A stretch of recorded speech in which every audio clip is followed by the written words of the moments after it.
Hai anak-anak, kita berjumpa kembali dengan pembelajaran bahasa Indonesia dalam pembelajaran yang sangat menyenangkan. Kali ini kita akan meneruskan teks persuasif yang kemarin. Ini kita akan membahas tentang struktur teks persuasif dan kebahasaan teks persuasif. Untuk itu, mari anak-anak kita mulai kegiatan ini. Dengan itu, anak-anak mempersiapkan alat tulisnya dan slide demi slide mohon diperhatikan. Mari kita mulai. Kita berjumpa kembali dengan pembelajaran bahasa Indonesia, pembelajarannya sangat menyenangkan tentang teks persuasif. Anak-anak, tujuan pembelajaran di sini ada 4. Yang pertama, mengidentifikasi tentang jenis, ajakan, arahan, dan pertimbangan tentang berbagai hal yang positif. Yang kedua, menelaah struktur dan kebahasaan teks persuasif. Yang ketiga, menyimpulkan atau isi saran. Yang keempat, menyajikan teks persuasi.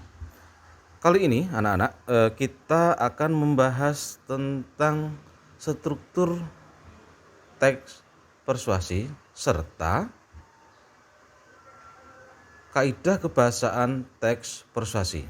Mari anak-anak didengarkan. Kemarin sudah diterangkan sama Pak Sigit pengertian teks persuasi.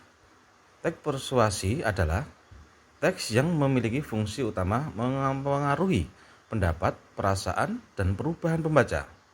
Nah, di sini anak-anak harus mengetahui pendapat atau perasaan seseorang atau pembaca yang sedang membaca teks yang kalian buat. Berikutnya, struktur teks persuasi. Yang pertama, pengenalan isu. Yang kedua, rangkaian argumen. Yang ketiga, pernyataan ajakan. Yang keempat, penegasan kembali. Yang pertama tadi itu bagian ini berupa pengantar. Bagian yang kedua, rangkaian argumen. Bagian ini berupa sejumlah pendapat penulis terkait isu yang ada di pengenalan yang pertama.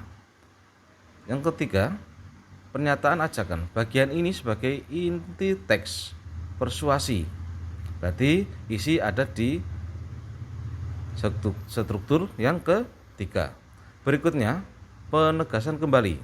Bagian ini berisi penegasan kembali atas pernyataan sebelum yang ditandai oleh kata penghubung. Demikian contohnya, demikian, dengan, demikian, atau oleh, karena itu. Itu contoh-contoh dari struktur yang keempat. Berikutnya, penyusunan teks persuasi. Yang pertama yang harus diperhatikan, menentukan topik. Yang kedua, menentukan tujuan. Yang ketiga, membuat kerangka. Yang keempat, mengumpulkan data. Yang terakhir, menulis teks. Dari kelima ini, itu harus ada di dalam penyusunan teks persuasi. Anak-anak, mohon, di kelima teks tersebut, kelima penyusunan itu harus ada di dalam penyusunan teks persuasi. Yang A, rasionalisasi. Rasionalisasi adalah proses penggunaan akal untuk memberikan dasar pembenaran terhadap suatu persoalan. Pembenaran ini berfungsi untuk memudahkan jalan agar keinginan, sikap, keputusan, atau tindakan yang telah ditentukan dapat dibenarkan. Yang B, sugesti.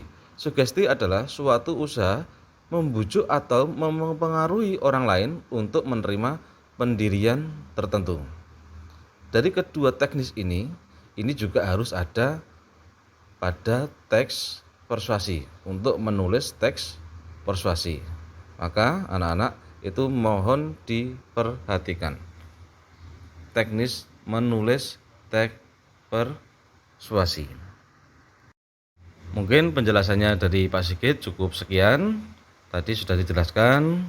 Untuk tugas kalian membuat teks persuasi sesuai dengan struktur dan kaidah kebahasaan teks persuasi.